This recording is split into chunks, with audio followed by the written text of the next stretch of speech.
Alpha Grace AG Church presents Living Word Jesus, ஜீவ வார்த்தை இயேசு.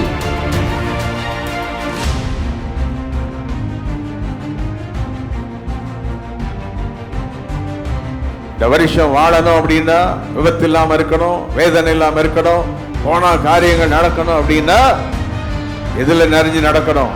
ஆவியினால்.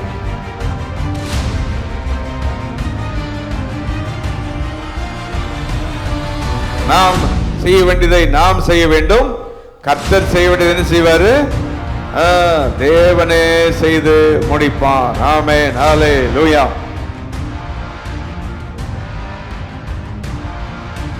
எல்லாமே மறுபடியும் சொல்லப்படும். ஏனென்றால் நீ மறவாதபடி எப்படி இருக்க வேண்டும்? எச்சரிக்கையாக இருக்கணும்.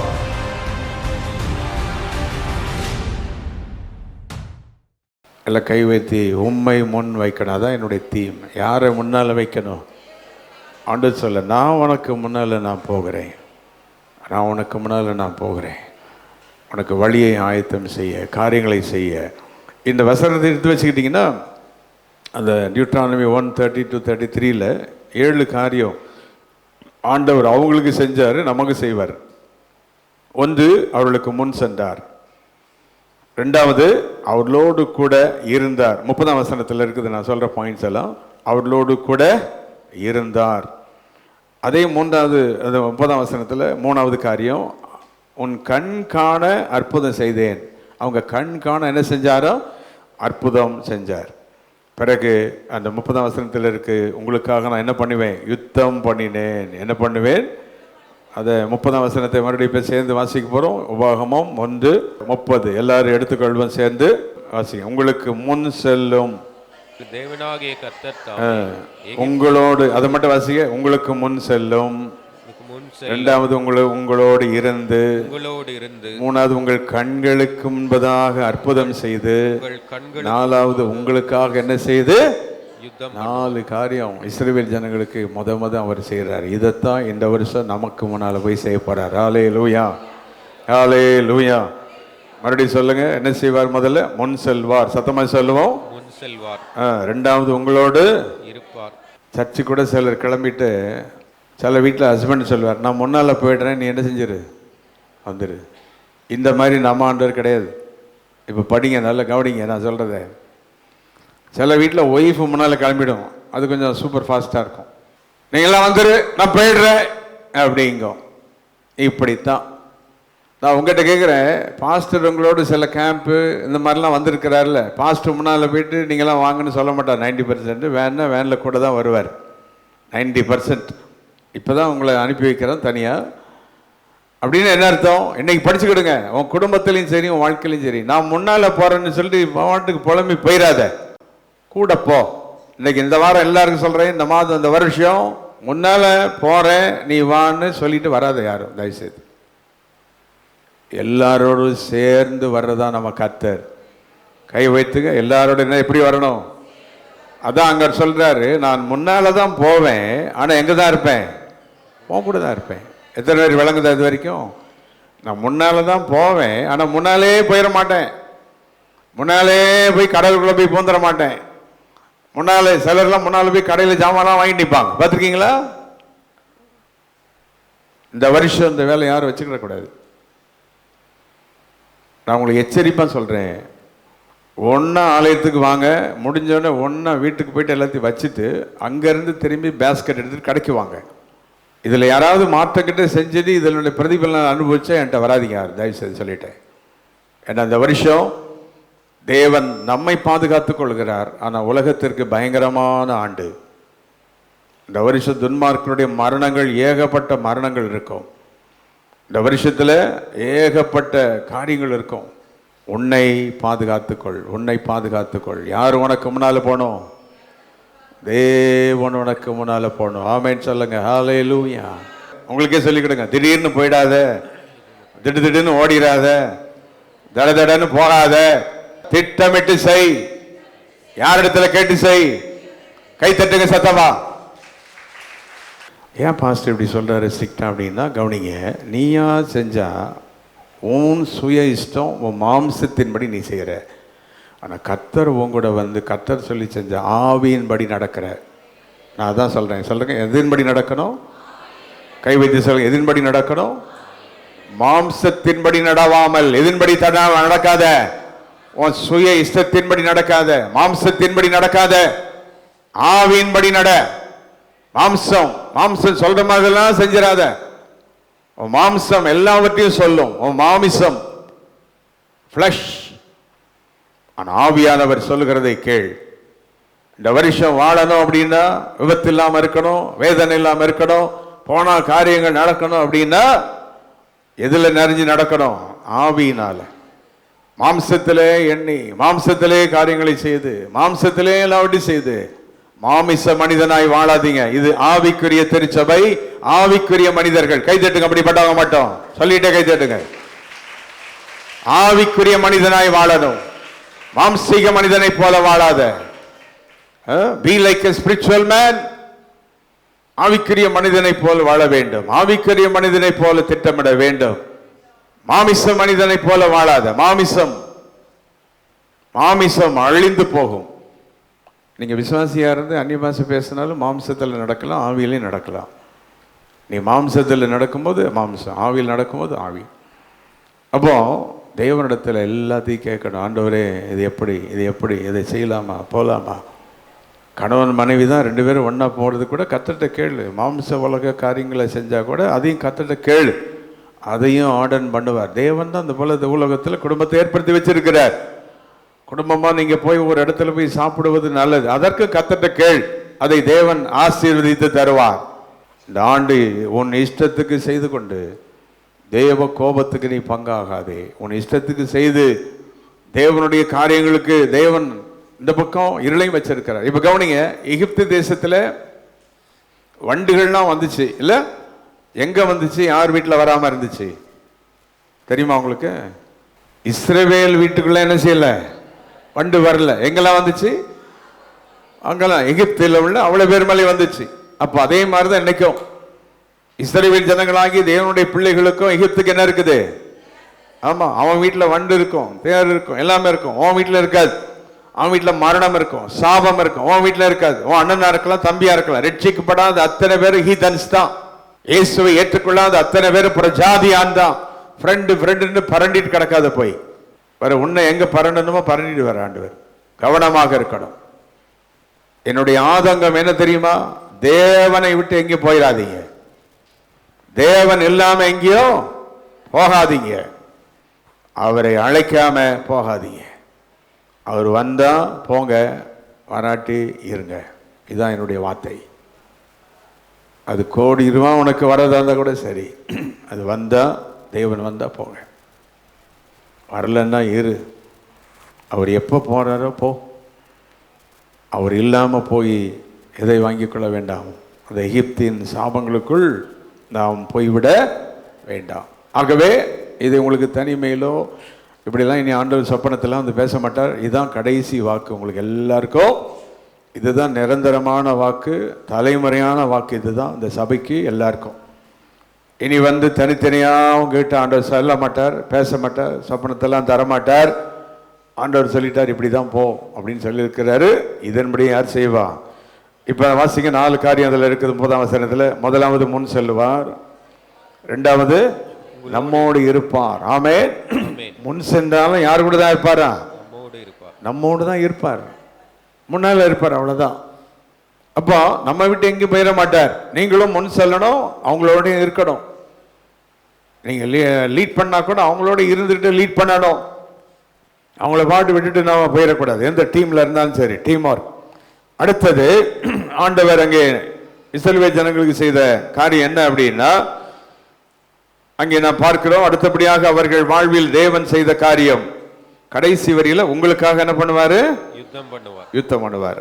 5ஆவதாக 31வது வசனத்துல நான் உங்களை சுமந்தேன் அப்படிங்கிறார். என்ன செய்கிறாரா? அவர்கள் என்ன செஞ்சு வந்தாரா? சுமந்து கொண்டு வந்தார். ஆமென். நம்மையும் ஆண்டவர் சுமப்பார். ஆமென் சொல்லுங்க. ஹல்லேலூயா. சில நேரங்களில் நம்மளை ஆண்டவர் வந்து சுமப்பறதுன்றது இன்னைக்குரிய பாயிண்ட் படி சொன்னால் God will make you to escape from diseases, escape from problems. பிரச்சனைகளிலிருந்து உங்களை தப்புவிக்க பண்ணுவார். அதுதான் யார் சுமக்கிறது? எல்லாரும் மாட்டிக்கிடுவோம், நம்ம என்ன செய்ய மாட்டோம், அதில் மாட்ட மாட்டோம், பிரச்சனையிலையோ இதுலேயோ. ராமன் சொல்லுங்க. சிலெல்லாம் சொல்லுவாங்க, நான் வர்றதுக்கு 5 நிமிஷத்துக்கு முன்னால் தான் ஆக்சிடென்ட் நடந்துச்சும்பாங்க. அப்போ உன்னை சுமந்துட்டு கொண்டு வந்துட்டார் வேகமாக. எத்தனை பேருக்கு புரியுதா? நீங்கள் வந்து ட்ரெயின் ஒன்றா இருக்காது, அதுக்கு பிந்தின ட்ரெயின் ஒன்று ஆயிருக்கும். அப்படின்னா உன்னை சுமந்து வேகமாக கொண்டு வந்திருப்பார். இதெல்லாம் யாருடைய வேலை? கை வைத்து புரிந்தால் கை வைத்து ஆண்டவருக்கு நன்றிகளை செலுத்தி, உன்னை சுமந்து வருகிறேன், உன்னை சுமந்து வருகிற கர்த்தர், உன்னை என்ன செய்து வருகிற கர்த்தர், சுமந்து வருகிற கர்த்தர். ஒரு 20 ஆண்டுகளுக்கு நான் மதுரைக்கு இந்த திருவள்ளூர் பஸ்ஸில் நான் பிரயாணம் பண்ணுவேன். அந்த நேரத்தில் அப்போது மதுரையிலிருந்து நான் புறப்பட்டு வரணும் சென்னைக்கு, இங்கே கல்பாக்கம் வரணும். டிக்கெட் புக் பண்ணவில்லை, அந்த டைமில் அந்த வசதிகள் இல்லை. ஆகவே வந்து தான் ஏறணும். கான்ஃபரன்ஸ் முடித்து வேகமாக வந்து எல்லாரும் ஏறினார்கள். நான் ஏறும்போது அந்த கண்டக்டர் என்னை பிடிச்சி கீழே தள்ளிட்டார். நீங்கள் போக்கல அப்படின்னு தள்ளி விட்டார். சரிட்டு நின்று அப்படியே பார்த்துட்டே இருந்தேன். சரிட்டு நின்றுட்டேன். பஸ் புறப்பட்டுருச்சு. அப்புறம் அடுத்த இதில் போனால் ஃபஸ்ட்டு நான் தான் போய் ஏறினேன், உட்காந்துட்டேன். வந்து 2 பஸ்ஸு வந்தது, ஒன்றுக்கு பின்னால் கொஞ்சம் டிஸ்டன்ஸ்லாம் வந்துட்டுருக்குது. ஆனால் ஒரு 1/2 hour கேப்பில் மதுராந்தகம் தாண்டி அங்கே ஒரு இடத்துல டீ குடிக்கிற இடத்துக்கு முன்னால் வரும்போது, நான் முன்னால் வந்த பஸ்ஸு அங்கே 4 பேர் மேலே இடித்து ஒரு ஓரத்தில் நின்று அவ்வளோ பேர் இறங்கி நிற்கிறாங்க.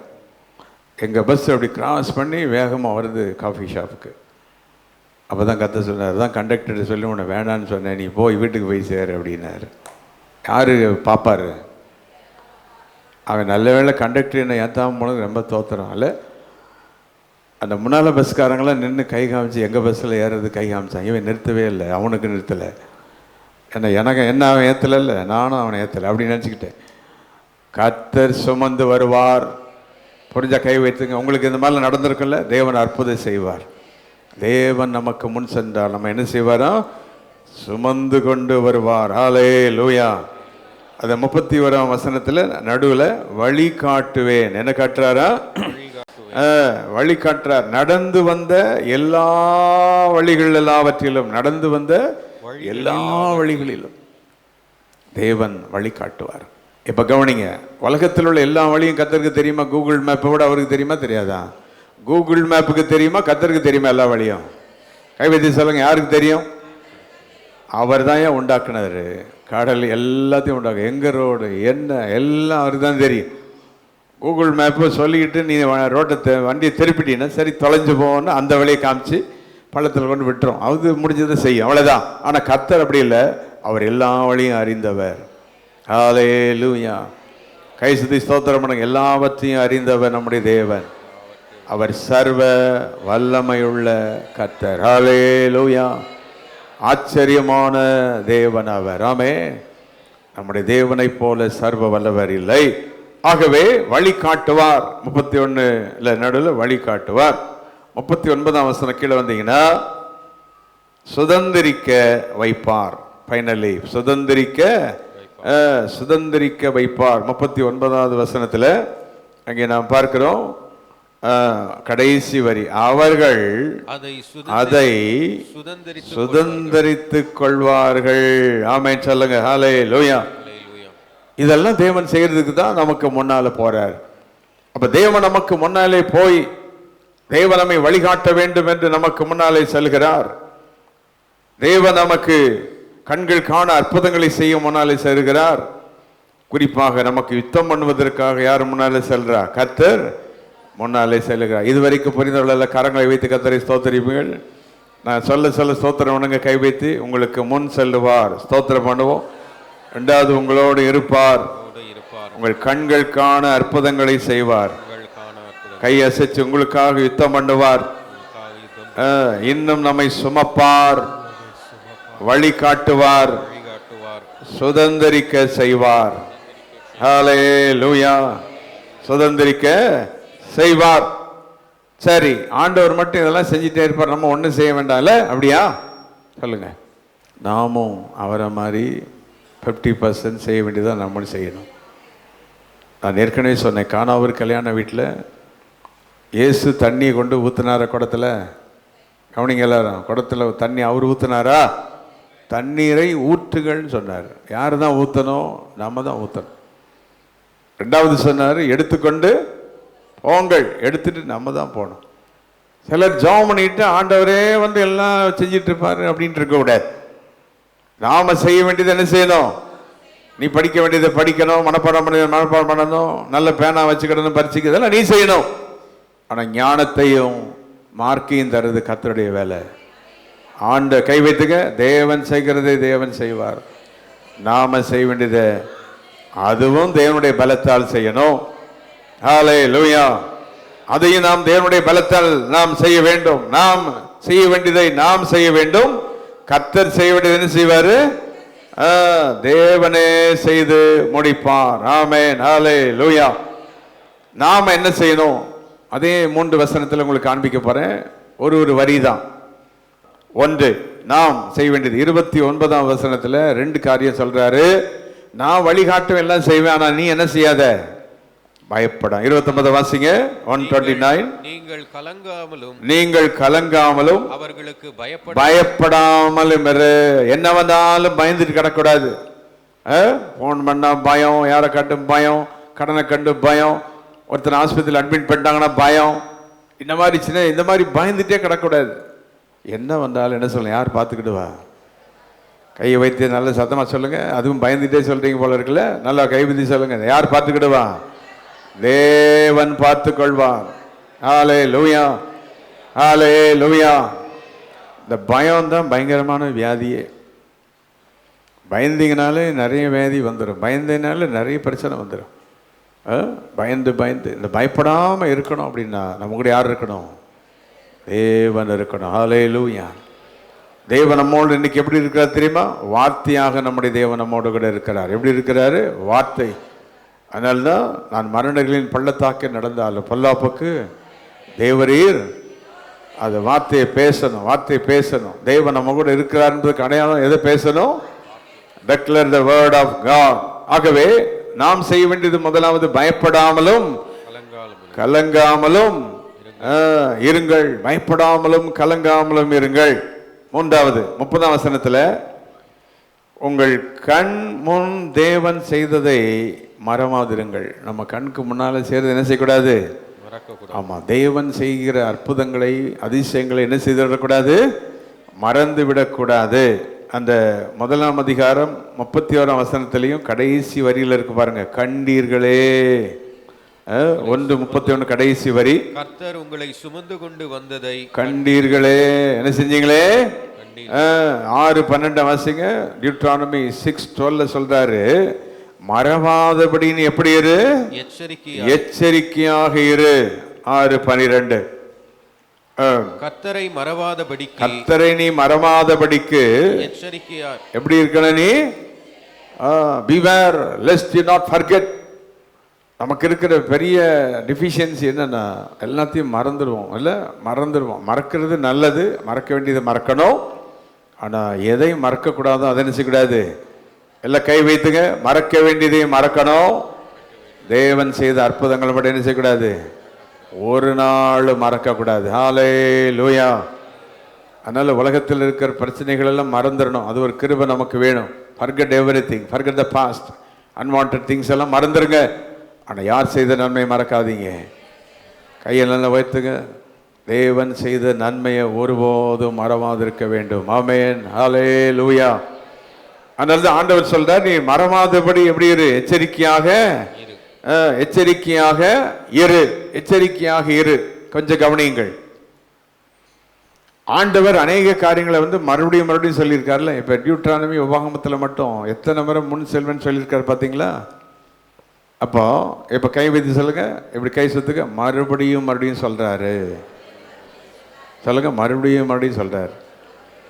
எந்த வார்த்தையும் மறுபடியும் சொன்னா அது ரொம்ப முக்கியமானது. வீட்டில் கூட அம்மா அப்பா மறுபடியும் ஏய் பார்த்துப்போ, பத்திரமா போ. உடனே இவங்க சொல்லுவாங்க, எப்போ பார்த்தாலும் இப்படி சொல்லிட்டு இருக்கே அப்படிம்பாங்க. நான் சொல்றேன், பைபிளையும் அப்படிதான் சொல்லியிருக்கு. வாசிங்க, பிலிப்பியர் 4:4 எடுங்க. பவுல் சொல்றாரு, மறுபடியும் நான் உங்களுக்கு சொல்லுகிறேன், அகைன் ஐ சே. வாசிங்க, பிலிப்பியர் 4:4. கர்த்தருக்குள் எப்பொழுதும் சந்தோஷமா இருங்கள் சந்தோஷமா இருங்கள் என்று மறுபடியும் சொல்றேன். எப்படி சொல்றேன்?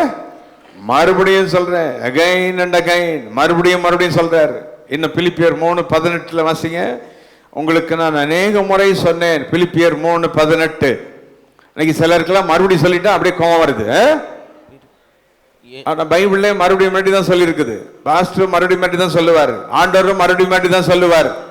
பரிசுத்த ஆவியானவர் மறுபடியும் சொல்லுவார். பிலிப்பியர் 3:18. உங்களுக்கு அநேக தரம் சொன்னேன். கவனிங்க, உங்களுக்கு நான் அநேக முறை சொன்னேன். many many many times I have told you.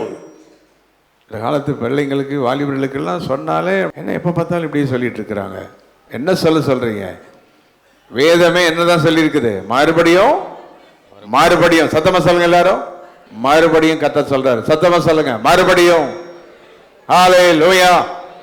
உங்களுக்கு நீங்களே மறுபடியும் சொல்லிக்கிடுங்க. Say it for yourself again and again. ஒரு காரியத்தை மறுபடியும் சொன்னாதான் மறக்காம இருப்ப, நினைவு கூர்ந்திருப்ப. மறவாதபடி எப்படி இரு? எச்சரிக்கையாயிரு. சத்தமா சொல்லுங்க, மறவாதபடி. இங்கிலீஷ்ல பிவேர் அப்படின்ற வார்த்தை பயன்படுத்தப்பட்டிருக்கு. பிவேர். அதனாலதான் மறுபடியும் சொல்றது.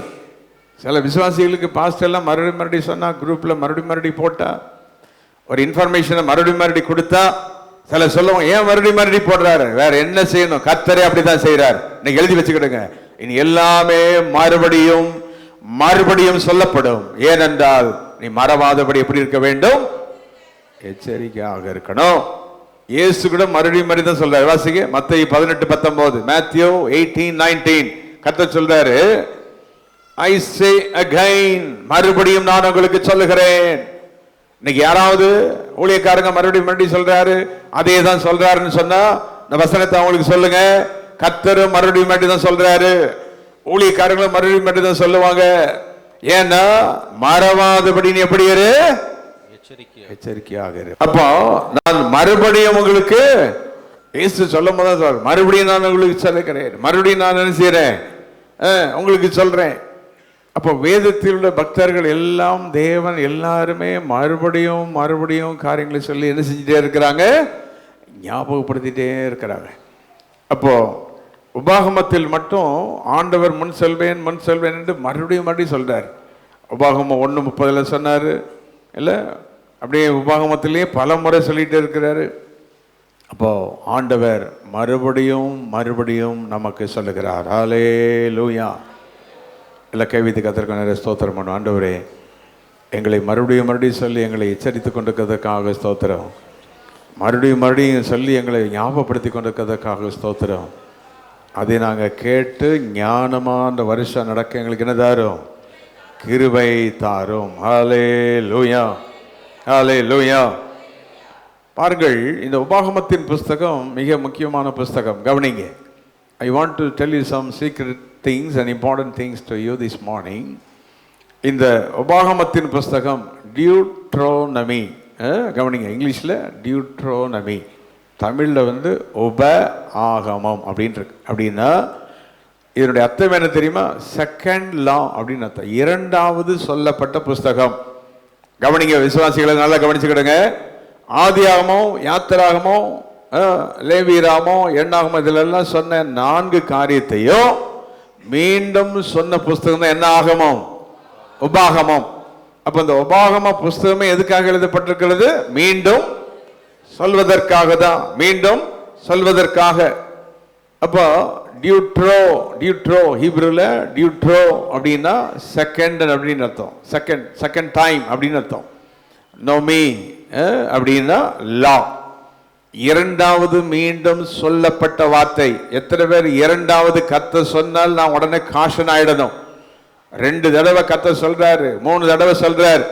கவனிங்க, வேதத்துல சாமுவேல்னு 1 தடவை கூப்பிட்டாரா, 3 தடவை கூப்பிட்டாரா? சாமுவேலே சாமுவேலே சாமுவேலே இல்ல, ஆபிரகாமை கூப்பிட்டார், ஆபிரகாமே ஆபிரகாமே அப்படின்னா ஆண்டவர் மறுபடியும் சொல்ல காரணம், ஆண்டவரே மறுபடியும் சொல்ல காரணம், நீ மறந்து விடாமல் எப்படி இரு? கைவித்தி ஒப்புக்கணும், கைவித்தி நல்லா தோத்திரம் பண்ணுங்க. மறந்து விடாமல் எச்சரிக்கையாக இருக்கு. இந்த வருஷம் 12 மாதமும் இந்த 365 நாட்களும் 52 வாரமும் தேவனை மறந்து விடக்கூடாது. அவருடைய வார்த்தையை மறந்து விடாத, ஜெபத்தை மறந்து விடாத, கர்த்தருடைய ஆலயத்தை மறந்துடாத. எதை மறக்கணுமோ அதை மறந்துடு, ஆனா தேவனை நினைவு கூர்ந்து கொண்டே இரு. ஹல்லேலூயா. அப்போ இந்த டியூட்ரானமி என்றாலே செகண்ட் லா அப்படின்னு அர்த்தம். டியூட்ரோனா செகண்ட் டைம் அர்த்தம். இந்த உபாகமத்தின் புஸ்தகம் மிக முக்கியமான புஸ்தகம். ஏன்னா repetition of law, repetition of all the promises, repetition of all the things done by God.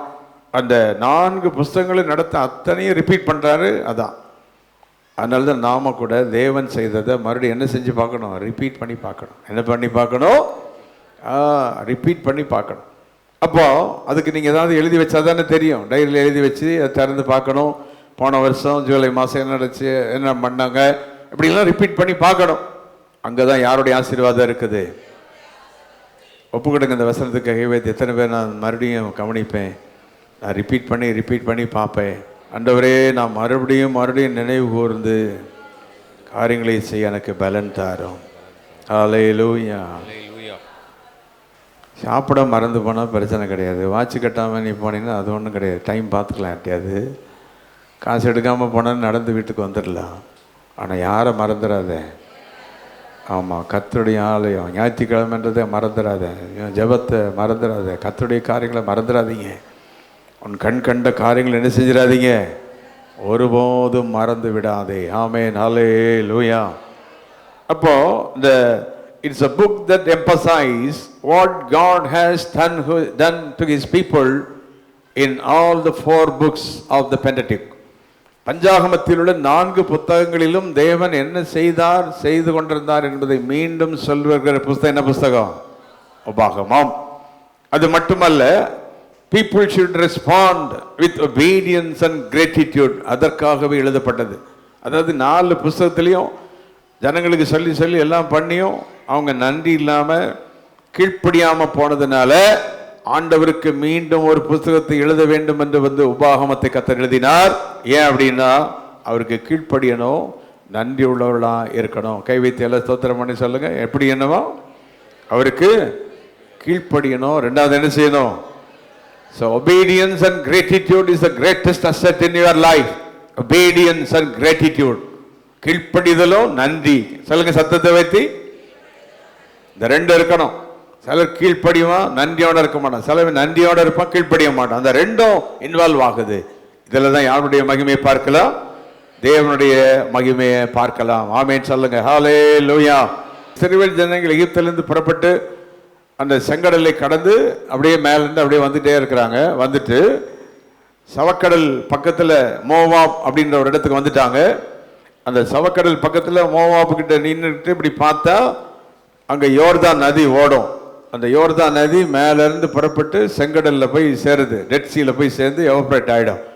இப்போ இங்கே இந்த யோர்தானை கடந்து அந்த பக்கம் பார்த்தா கானான் தேசம் இருக்குது. 7 விதமான ஜாதிகளோட இடம்.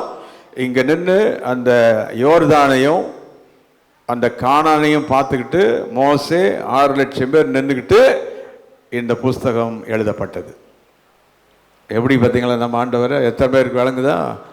நிற்க வச்சு பேசுகிறாரு. ஆற்றை தாண்டி அவங்க போகணும், கானான் தேசத்தை சுதந்திரிக்கணும். நிற்க வச்சு அவங்களோட என்ன செய்கிறாரு? பேசுகிறார். நிற்க வைத்து அவரோடு பேச ஆரம்பிக்கிறார். இன்றைக்கு நம்ம முதல் வாரம் கொண்டு வந்து உட்கார வச்சு பேசிகிட்டு இருக்கிறார். பாஸ்டர் மட்டும்தான் நின்றுட்டு பேசிகிட்டு இருக்கிறார். உட்கார்ந்துருக்கலாம். கையை வைத்து ஸ்தோத்திரம் பண்ணுங்க பார்க்கலாம். தேவனுடைய வார்த்தை வல்லமை உள்ளது.